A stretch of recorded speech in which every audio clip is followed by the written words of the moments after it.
15 गते तीनकुनेको घटनापछि फरार भनिएका दुर्गा प्रसाईले बुधबार सामाजिक सञ्जाल मार्फत एक भिडियो शेयर गरेका छन्। ब्याकग्राउन्ड परिवर्तन गरी अपलोड गरेको उक्त भिडियोमा उनले आफू भागेको नभई जोगिएको बताएका छन्। उनले भनेका छन्, म भागेको होइन, अघिल्लो दुईवटा घटनामा भागेको थिइन, यो घटनामा पनि भागेको होइन, जोगिएको मात्रै हुँ। 8 मिनेट लामो भिडियोमा उनले आफ्ना कुराहरू राखेका छन्। त्यस्तै उनले उक्त भिडियो सन्देशमा आफू पेरुको गोन्जालो हुन नचाहेको समेत बताएका छन्। उनले आफू जोगिए मात्र यो जनविद्रोह सफल हुने र आफू नै नरहे यो जनविद्रोह दबिएर जाने बताउँदै आफू पेरुको गोन्जालो जस्तो हुन नचाहेको बताएका हुन्।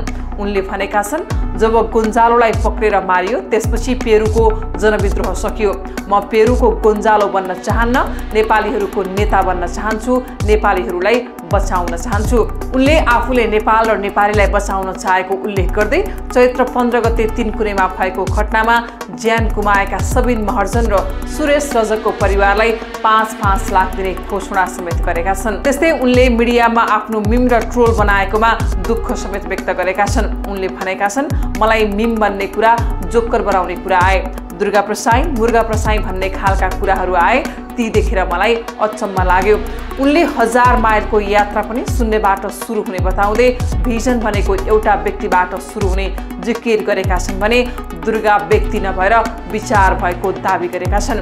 सार्वजनिक भिडियोमा उनले भनेका छन्, एउटै व्यक्तिबाट विचार बन्ने हो। आज दुर्गा प्रसाई एक व्यक्ति मात्र होइन, घर घर दुर्गा, हर हर दुर्गा बनेको छ।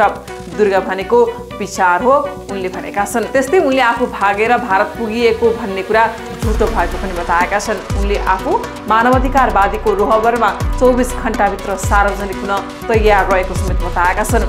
मलाई प्रहरीले खोजिरहनु पर्दैन, म नेपालमै छु, कुनै ठाउँमा छु, मानवाधिकारवादी र आफ्ना वकिलहरूको रोहबरमा 24 घण्टाभित्र सार्वजनिक हुन तयार छु, उनले भनेका छन्। साथै उनले आफू नयाँ जोस, जाँगर, उत्साह बोकेर नयाँ भविष्यका लागि छिट्टै आउने समेत बताएका छन्। नमस्ते। खास गरेर धेरै मिडियाहरूमा मेरो विषयमा मिम बनाउने कुरा, मलाई जोकर बनाउने कुरा आए, दुर्गा प्रसाई, मुर्गा प्रसाई भनेर जुन हिसाब किताबका कुराहरू आए, ती देखेर मलाई अचम्म लाग्यो। म साथीहरूलाई के भन्न चाहन्छु भने 1000 माइलको यात्रा कुनै शून्यबाट सुरु हुन्छ। भिजन भनेको एउटा व्यक्तिबाट सुरु हुने हो, यात्रा भनेको पनि एउटा व्यक्तिले नै सुरु गर्ने हो र यस्ता अप्ठ्यारा कुराहरू एउटा व्यक्तिबाटै सुरु हुन्छ र एउटा व्यक्तिबाटै विचार हुन्छ। र दुर्गा प्रसाई केवल दुर्गा प्रसाई होइन, आज दुर्गा प्रसाई एक घर घर दुर्गा, हर हर दुर्गा, घर घर दुर्गा भएको छ। दुर्गा भनेको विचार हो, म होइन, म एउटा व्यक्ति मात्रै हो। त्यसले गर्दाखेरि म तपाईँहरूसँग के भन्न चाहन्छु भने म भागेको होइन। मैले 2टा केसमा म भागिनँ, यो केसमा म जोगिएको मात्रै हो। किनभने म रहेँ भने यो अभियान सफल हुन्छ, यो जनविद्रोह सफल हुन्छ। म नै रहेन भनेदेखि यो जनविद्रोह त्यत्तिकै दबाएर जान्छ। किनभने पेरुको कहानी म तपाईँलाई पेरुलाई लान चाहन्छु। पेरुमा जब गोन्जालोलाई पक्रेर मारियो त्यस पछाडि पेरुको जनविद्रोह सकियो। त्यसले गर्दाखेरि म पेरुको गोन्जालो बन्न चाहन्न, म नेपालीहरूको एउटा लिडर भन्न चाहन्छु। नेपालीहरूलाई तपाईँको चाहिँ बचाउन चाहन्छु, नेपाल बचाउन चाहन्छु। त्यसले गर्दाखेरि म तपाईँहरूलाई एउटा कुरा के भन्छु भने म भन्दै गर्दा जुन 15 गते तपाईँको चाहिँ दुईजना, एकजना पत्रकार समथिङ रजक र एकजना सबिन महर्जनको जुन मृत्यु भयो, त्यसमा म हार्दिक श्रद्धाञ्जली भन्दै उहाँहरूको परिवारलाई पढाउनलाई, उहाँहरूको बच्चाहरूको भविष्यको लागि म दुईटै परिवारलाई 5-5 लाख रुपियाँ दिने घोषणा पनि गर्दछु। म यहाँबाट निस्केर आइसकेपछि म उहाँहरूलाई 5-5 लाख रुपियाँ पैसा, किनभने जसको गोलीले पनि मान्छे मर्नु हुँदैन थियो, मान्छे मरे। हामीले नागरिक बचाउ अभियान सुरु गरेको हो, नेपाली र नेपाललाई बचाउने अभियान सुरु गरेको हो, हामीले मान्छे मराउँ भनेर सुरु गरेको होइन। त्यसले गर्दाखेरि म तपाईँहरूलाई एउटा कुरा के भन्न चाहन्छु भने त्यो सँगै उहाँहरूलाई 5-5 लाख रुपियाँ घोषणा गर्दै गर्दा सरकारले दिन्छ दिँदैन मलाई थाहा छैन, तर म चाहिँ दिन्छु। र त्यो सँगसँगै म अर्को कुरा के भन्न चाहन्छु भने म भागेको छैन। मलाई त्यो दिन तपाईँहरूले अहिले सम्पूर्ण भिडियोहरू आइसके, कस्ता मान्छेहरूले कहाँबाट घरका छतबाट कसरी ताकेर बसेर छन् र केही मेन स्ट्रिमका मिडिया 12 भाइ मिडिया जो युरोपियन युनियनको पैसाबाट चलेका छन् यिनीहरूको काम हिजोदेखि के भयो भन्दाखेरि युएसआइडी र युरोपियन युनियनको पैसा खाएर देशमा तपाईको चाहिँ नि धर्म परिवर्तन गराउने हिन्दू शब्द हटाउने धर्म सापेक्ष मुलुकलाई धर्मनिरपेक्ष बनाउने र हिन्दूको विकल्पमा अरू धर्महरू ल्याएर हाम्रो देशलाई नाश गरियो त्यसले गर्दाखेरि धर्म रक्षते रक्षत भन्छ धर्मलाई हामीले रक्षा गर्यौं भने हामीलाई पनि धर्मले रक्षा गर्छ भन्ने युक्कानका साथ म अघि बढेको छु त्यसले गर्दाखेरि म सम्पूर्ण लघुवित्त पीडित सहकारी पीडित ब्याङ्क पीडित ब्याङ्कबाट कालो सूचीमा पर्नुभएका नेपाली दाजुभाइहरूलाई जो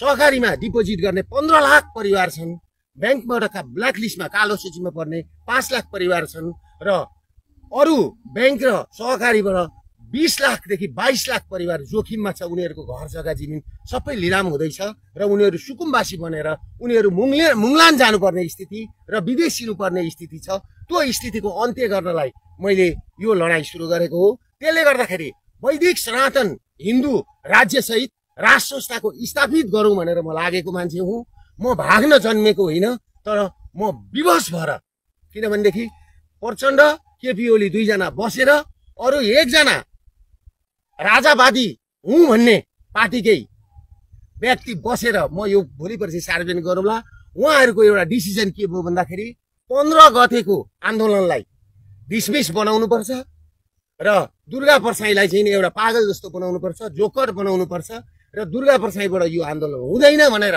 जुन नेतृत्व हत्याउने कोसिस नेपालमा भइरहेको छ त्यसमा तपाईहरु नलाग्नु होला सम्पूर्ण नेपालीहरूलाई के भन्छु भने अब अरू ऊर्जाका साथ अरू उमङ्गका साथ नयाँ भविष्यका साथ नयाँ योजनाका साथ म आउँदैछु र म एउटा कुरा के भन्न चाहन्छु भनेदेखि मेरा वकिलहरू जस्तो ध्रुवलाल श्रेष्ठ स्वागत नेपाल टङ्क दुलाल सुशील पन्त रमन श्रेष्ठ तपाईको चाहिँ नि डाक्टर सुरेन्द्र भण्डारी डाक्टर भीमार्जुन आचार्य र मानव अधिकारको रोभरमा हो भनेदेखि म भोलि नै 24 घण्टा भित्रमा उपस्थिति हुन म पुलिस प्रशासन समक्ष आउन म तयार छु मलाई पुलिसले खोज्नु पर्दैन काहीँ इन्डिया भागो भनेको छ काहीँ कहाँ भागो भनेको छ म कहीँ भागेको छैन म नेपालमै छु कुनै ठाउँमा छु र म सार्वजनिक हुन्छु र म तपाईलाई के भन्न चाहन्छु भने मेरो जीवनको तपाईहरु ग्यारेन्टी गर्नुहुन्छ र मानव अधिकार र वकिलहरूको रोभरमा अघि मैले नाम भनेका वकिलहरूको रोभरमा हो भनेदेखि म 24 घण्टा भित्रमा उपस्थित हुन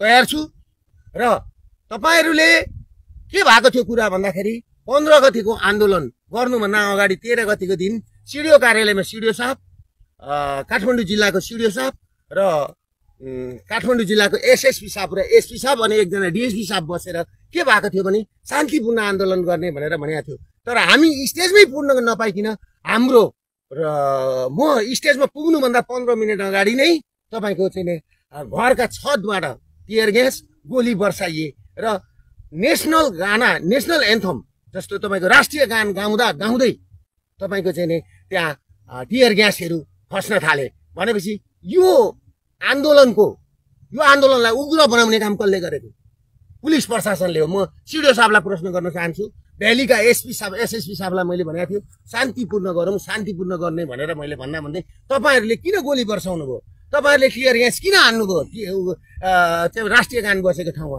त्यसले गर्दा यसको जिम्मेवारी काठमाडौँका सिडिओ काठमाडौँका एसएसपी र काठमाडौँ चलाउने हाँक्नेले यसको जिम्मेवारी लिनुपर्छ र तपाईले अर्को कुरा के बुझ्नुहोस् भनेदेखि यो के भन्छ डेट एक्सपायर भएका अश्रु ग्यास फ्याँकिया छन् किन फ्याँकिए डेट एक्सपायर भएका अश्रु ग्यास किनभने हाम्रो प्लान के थियो भने त्यो दिन हामी घोषणा सभा थियो हामीले 3:46 हाम्रो घोषणा सभा गरेर हामीले एउटा अल्टिमेटम दिएर अनि हामी बिदा हुने भनेर हामीले सबै कुरा मिलाएर आएको ठाउँमा तपाईहरुले पहिल्यै गोली घरमा मान्छे चढाएर गोली पड्काएर तपाईको चाहिँ नि अश्रु ग्यास फ्याँकेर तपाईहरुले जुन काम गर्नु भएको छ यो उत्पीडन सर्वहारा वर्ग भुइँ मान्छे जो पीडित छन् ब्याङ्कले छिचोमिचो परेर लघुवित्त सहकारीबाट चाहिँ घरबार विहीन भएका मान्छेमाथि जुन तपाईहरुले बरबर चाहिँ अत्याचार गर्नु भएको छ त्यसको त क्षम्य हुने स्थिति छैन आज बम्बईका कोठीदेखि भारतका विभिन्न कोठीहरुमा नेपाली चेलीहरुले कसरी पठाएको पैसा त्यो पनि रेमिटेन्स त्यो पनि तपाईँहरू तस्करहरूकै खल्तीमा गएको छ र खाडी मुलुकमा नारकीय जीवन बिताएका हाम्रा दाजुभाइ चेलीबेटीहरूको पैसो रेमिटेन्स तपाईँहरूकै खातामा गएको छ। त्यसले गर्दाखेरि यसको अन्त्य गर्न जरुरी छ भनेर म लागेको मान्छे हुँ। म नेपाल र नेपालीको लागि लागेको मान्छे हुँ। त्यसले गर्दाखेरि तपाईँहरू एउटा कुरा के बुझ्नुहोस् भने म पुलिस प्रशासनलाई पनि संयम हुन र मलाई खोज्नु पर्दैन। म आइजी साहबलाई यहीँबाट भन्छु, म तपाईँलाई राम्रो चिन्दछु, तपाईँ राम्रो क्याडर हो।